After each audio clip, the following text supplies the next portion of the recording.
விஜய் காவேரியோட நடிப்பு யாருக்கெல்லாம் பிடிக்குமோ அந்த வீடியோக்கு ஒரு லைக் போட்டுங்க. காவேரி விஜய் கிட்ட பேசுறாங்க. விஜய் ரொம்ப எமோஷனலா அவங்க லவ்வ வந்து காவேரி கிட்ட தெளிவா சொல்றாங்க. இத கேட்டு காவேரி இவ்வளவு லவ் நம்ம மேல வச்சிருக்காங்க. இவங்கள போய் நம்ம சந்தேகப்பட்டோமே நினைச்சு ரொம்ப வருத்தப்படுறாங்க. அந்த வருத்தப்பட்டு இருக்கும்போது காவேரி மயக்க போட்டு விழுந்துடுறாங்க.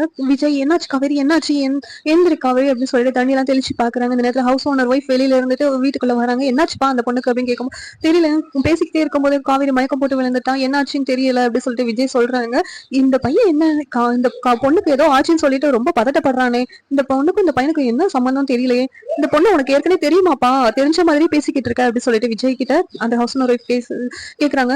இவன் என் பொண்டாட்டி தான் அப்படின்னு சொல்லிட்டு விஜய் சொல்றாங்க. என்னது பொண்டாட்டியா அப்படின்னு சொல்லி கேட்கும்போது மத்த கதையெல்லாம் நான் அப்புறம் சொல்றேன்னு சொல்லிட்டு விஜய் உடனே காவேரி ஹாஸ்பிட்டல் கூட்டு போனோம்னு சொல்லிட்டு தூக்கிட்டு போறாங்க. ஏதோ சத்தம் கேக்குதுன்னு சொல்லி சாரா வீட்டுக்கு வெளியில வந்து பாக்குறாங்க. அங்க போனா விஜய் காவேரி தூக்கிட்டு ஹாஸ்பிட்டல் கொண்டு போறாங்க. என்னாச்சு என் பொண்ணுக்கு என்ன பண்ண அப்படின்னு சொல்லிட்டு சாரதா விஜய்கிட்ட கேட்கும்போது பேசிட்டு இருக்கும்போது மயக்கம் போட்டு விழுந்துட்டு ஹாஸ்பிட்டல் கூட்டு போறேன் அப்படின்னு சொன்னோடனே சாரதா கங்கா பாட்டி எல்லாரும் கூட போறாங்க.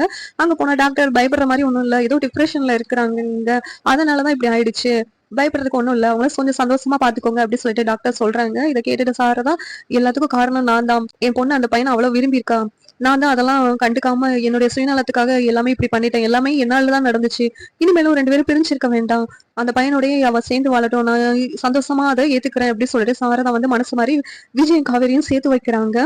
இந்த சீரியல் எப்படி இருந்தா நல்லா இருக்கும் நீங்க நினைக்கிறீங்க? கமெண்ட் பண்ணுங்க. இந்த வீடியோ பிடிச்சிருந்தா லைக் பண்ணுங்க, ஷேர் பண்ணுங்க, சப்ஸ்கிரைப் பண்ணுங்க. தேங்க்யூ.